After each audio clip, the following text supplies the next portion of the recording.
آج کل فیس بک پر ایک نیا فتویٰ چل رہا ہے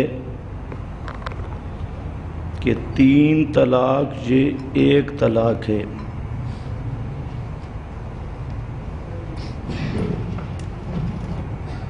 تو آپ اتنی واضح بات نہیں سمجھ سکتے 3 اور 1 کا فرق؟ اب جو آدمی کہتا ہے 3 طلاقیں 1 طلاق ہے تو اس کو 3 جوتے لگاؤ اور اس کو پوچھو بھی 3 لگے یا 1 لگا۔ یہ عجیب سی بات ہے کہ 3 ہوتے ہیں یا 3 1 ہوتا ہے۔ یہ جو ہمارے غیر مقلد دوست ہیں ان کو گنتی نہیں آتی، انہیں اب تک یہ پتہ نہیں ہے کہ 3 ہیں یا 3 1 ہے۔ اگر کسی غیر مقلد کو کوئی 3 جوتے لگائے وہ 3 ہوں گے یا 1 ہوگا؟ 3 ڈنڈے لگائے وہ 3 ہوں گے یا 1 ہوں گے؟ اگر کسی غیر مقلد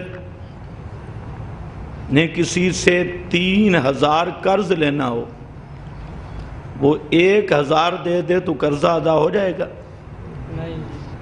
یہ 3 اور 1 کا فرق تو سموسے بیچنے والے کو بھی آتا ہے لیکن ان کے محدث اعظم کو نہیں آتا۔ بھئی جب 3 طلاقیں ہیں تو وہ 3 ہی ہیں، اور یہ صحابہ کا اجماعی مسئلہ ہے۔ کتاب و سنت سے یہی ثابت ہے کہ 3 طلاق کے بعد وہ عورت حلال نہیں ہوتی اور تینوں طلاقیں نافذ ہو جاتی ہیں۔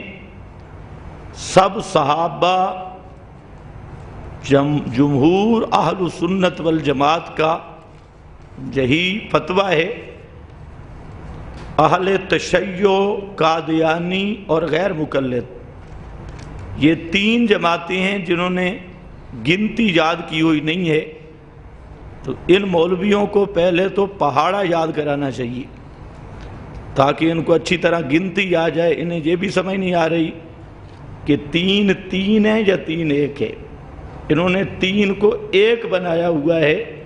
تو ان کے لیے بہتر یہ ہے کسی سکول میں داخلہ لیں اور کم از کم اتنی ریاضی پڑھ لیں جس میں پتہ چلے بھئی 3 ہوتے ہیں، 3 1 نہیں ہوتی۔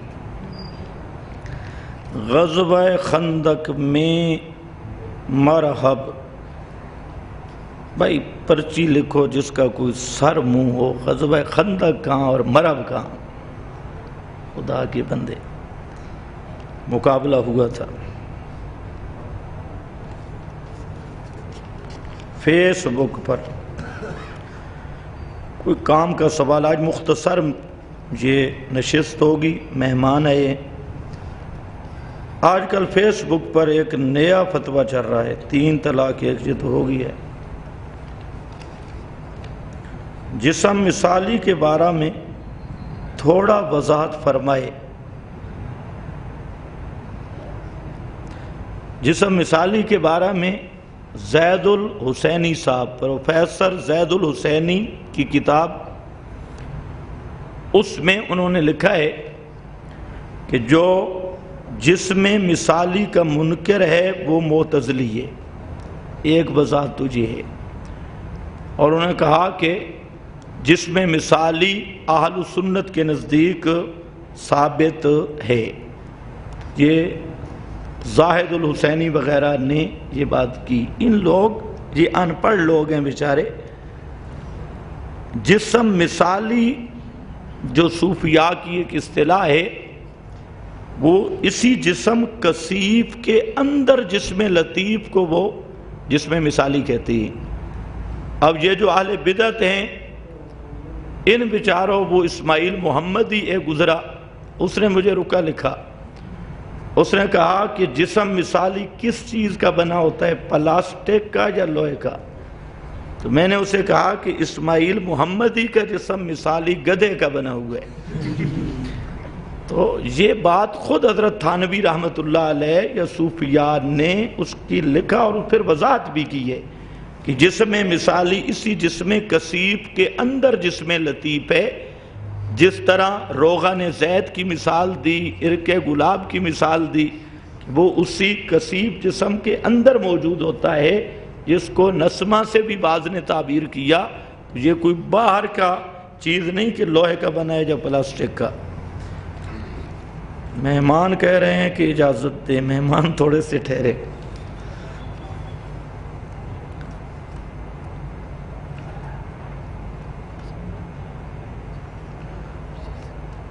ایک شیعہ آدمی نے سوال کیا ہے کہ اس قرآن کو مانتا ہوں، صرف اتنی بات نہیں، جو اس قرآن کو محرف مانے اسے کافر مانتا ہے یا نہیں؟ بعض ذرا سمجھ لو، کہتے ہیں میں اس قرآن کو مانتا ہوں. ٹھیک، بہت اچھا. ہمارا سوال ہے کہ جو اس قرآن میں تحریف کا قائل ہے وہ مسلمان ہے یا کافر، یہ فیصلہ کرنا ہوگا. اس کے بعد ہم پیش کریں گے کہ اہل تشیع کا مذہب یہ ہے کہ یہ قرآن بدل دیا گیا. اصول کافی سے لے کر مقبول دہلوی تک سب اہل تشیع مجتہدین 5 آدمیوں کے علاوہ ان کا مذہب ہے. 2000 ایسی روایتیں ان کے مذہب میں موجود ہیں کہ یہ قرآن پاک حرفا و بدلا و زیدہ، یہ قرآن بدل دیا گیا، محرف ہو گیا، اور معاذ اللہ شراب خور خلفاء نے اس کو بدل دیا. تو ہمارا سوال یہ ہے کہ جو آدمی اس قرآن کو محفوظ نہیں مانتا وہ کافر ہے یا نہیں؟ یہ بات ہے. آگے کہتے ہیں آپ ابو طالب کا کفر نبی کی 4 بیٹیاں قرآن سے ثابت کریں. بالکل کر دیں گے، تو ماننے والا بن. قرآن کریم کی آیت ما کان للنبی والذین آمنوا ان یستغفروا للمشرکین اور انک لا تہدی من احببت، تمام مفسرین کا اجماع ہے کہ یہ جو ما کان للنبی والی آیت ہے نزلت فی ابی طالب. ابو طالب مشرک مرا اور اسی کے 12 میں یہ آیت نازل ہوئی. سب مفسرین نے اس آیت کا شان نزول ہی یہ لکھا. اب تیری قسمت ہے، نبی کی بیٹیاں 4، اللہ نے فرمایا کل ازواجے کا بنتے کا یا بناتے کا، بنتے کا یا بناتے کا، بنت کہتی ہیں ایک کو، بنات کہتے ہیں جمع کو. اور جمع کا اطلاق ہوتا ہے کم از کم 3 پر. ایک تو بھی مانتا ہے، 3 اور قرآن سے ثابت ہوئی، پوری 4 بن گئی. اور یہ جو بناتے کا ہے اس پر خود شیعہ مذہب کی 200 کے قریب کتب میں یہ درج ہے کہ رسول اللہ صلی اللہ علیہ وسلم کی بیٹیاں 4 تھی. اس کی اصل قرآن میں ہے، تشریح اور تفسیر شیعہ کی ہے. آگے تیری قسمت ہے، اللہ تجھے ماننے کی توفیق دے دے. تو اگر گھر والوں کو رضا نہ ہو، گناہ میں مبتلا ہونے کا اندیشہ ہو، تو نکاح کر سکتے ہیں کہ نہیں؟ بالکل کر سکتے ہو. نکاح سے تمہیں کون روکتا ہے؟ نکاح کر سکتے ہو. للڑ و حیاتی کہتے ہیں تعلیم القرآن راجہ بازار تعلیم الاسلام مدرسہ میں پابندی لگائی ہے. للڑوں جن کا مذہب جھوٹا ہے ان کی زبان سچی ہو سکتی ہے؟ تعلیم القرآن میں، تعلیم القرآن ہمارا مرکز ہے، تعلیم الاسلام ہمارا مرکز ہے. اللہ کے فضل سے ہم جاتے ہیں، وہ مدرسین جہاں آتی ہیں. اب ایک آدمی دن دیہڑے جھوٹ بولے کہ اب رات کے 12 بجے ہیں، تو اس کا تو کوئی علاج نہیں.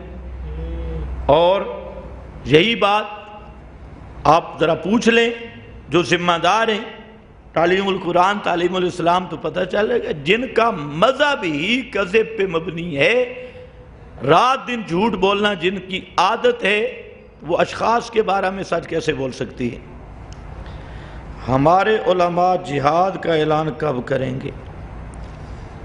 علامہ صاحب علماء کہتے ہیں نبی سے کالی اور سفید پگڑی ثابت ہے۔ بھائی کوئی مسئلہ پوچھو خدا کے بندے، تو پگڑی باندھ صحیح، کوئی تو باندھ دے۔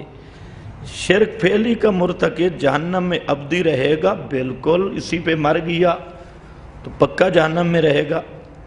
سورۃ الکہف جمعہ کے دن پڑھنا مستحب ہے، بہتر ہے، پڑھنی چاہیے۔ ایک غیر مقلد مولوی نے کہا جو آپ تشہد میں اشہد اللہ پر انگل اٹھاتے ہیں، اللہ پر چھوڑ دیتے ہیں، یہ بدعت ہے۔ غیر مقلد مولوی کا وجود ہی بدعت ہے۔ اب تک غیر مقلد کو بدعت کی تعریف نہیں ہے، اس کو کہو بدعت کس کو کہتی ہے، اس کو متعین کر، اور بدعت کو معنی متعین کر کے اپنے وجود کو بدعت سے خارج کر کے دکھا۔ اور اس انگلی اٹھانے کی کوئی اگر تیرے پاس ایک کیفیت ہے تو بیان کر، ابو داؤد پڑھ لے، اور اشارہ انگلی کے ساتھ جو ہے اس کی مختلف کیفیات آئی ہیں حدیث میں، کسی پر بھی عمل کر لے تو بدعت نہیں بنتا۔ کیا موجودہ مشرک اہل کتاب ہیں؟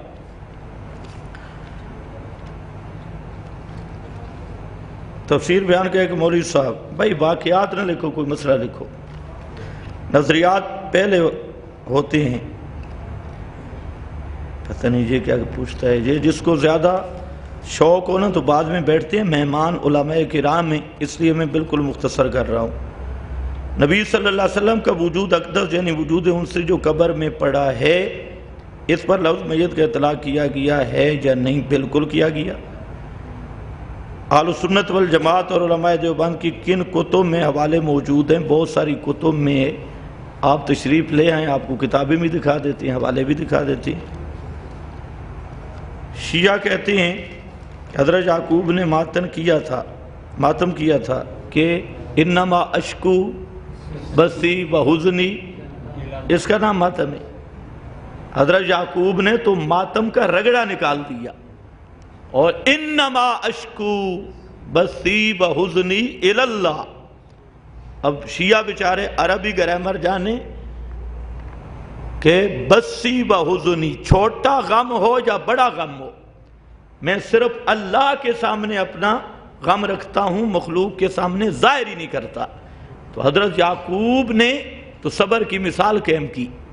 باقی رہ گیا شیعہ کا ماتم، اتوں بھی بچو گل کچھ ہو رہے۔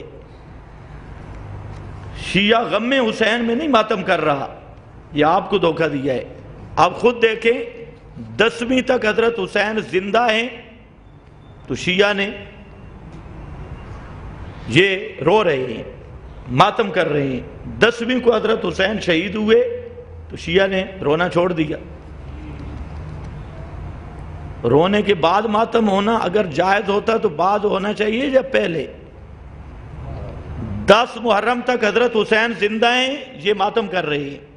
10ویں کو حضرت حسین شہید ہوئے تو یہ چپ کر گئے ہیں، تو معلوم ہوتا ہے دال میں کچھ کالا کالا ہے۔ یہ ماتم حضرت حسین کی زندگی پہ کر رہے ہیں، شہادت پہ نہیں کر رہے۔ اگر شہادت پہ ماتم ہوتا تو 10ویں کے بعد شروع ہوتا۔ تو ان کا عمل بتا رہا ہے کہ 10 محرم تک جب تک حضرت حسین رضی اللہ تعالی عنہ زندہ ہیں تو یہ پیٹ رہے ہیں، رو رہے ہیں، اور جس دن حضرت حسین شہید ہوئے تو یہ حلوے کھا رہے ہیں اور شام غریبہ منا رہے ہیں۔ تو کیا عقل والا آدمی سمجھ نہیں سکتا؟ تو یہ حضرت حسین کے نام پر ایک نئے اپنے مذہب کی بنیاد رکھی۔ آپ کی خدمت میں گزارش ہے کہ جب آپ تقریر میں قرآن پاک بیان کرتے ہیں تو سورت اور آیت نمبر بیان کر دیا کریں۔ اچھا جی، بہت اچھے، اور بھی چند مشورے آئے ہیں لیکن میرے پاس اب مشوروں کا ٹائم نہیں ہے۔ صبح خالی پیٹ پانی پینے سے تو کسی طبیب سے رابطہ کرو، یونانی سے۔ فرض نماز کے بعد آپ کے مسنون اذکار کیا تھے؟ وہ مشکات، مسلم، حدیث کی کتابوں میں موجود ہیں مسنون اذکار، لمبے ہیں، وہاں دیکھ لیجئے۔ ایک لاڑ مولوی، اس کو للڑ لکھنے کا طریقہ نہیں ہے، لاڑ مولوی، یہ ٹھیک لکھا ہے۔ اپنی کتاب میں لکھا ہے جس طرح، بس دیکھیں لمبے رکے نہیں، رکا مختصر لکھو، آج میرے پاس وقت نہیں، جو رکے رہ گئے آئندہ جمعہ پہ لے آؤ۔ وآخر دعوانا الحمدللہ۔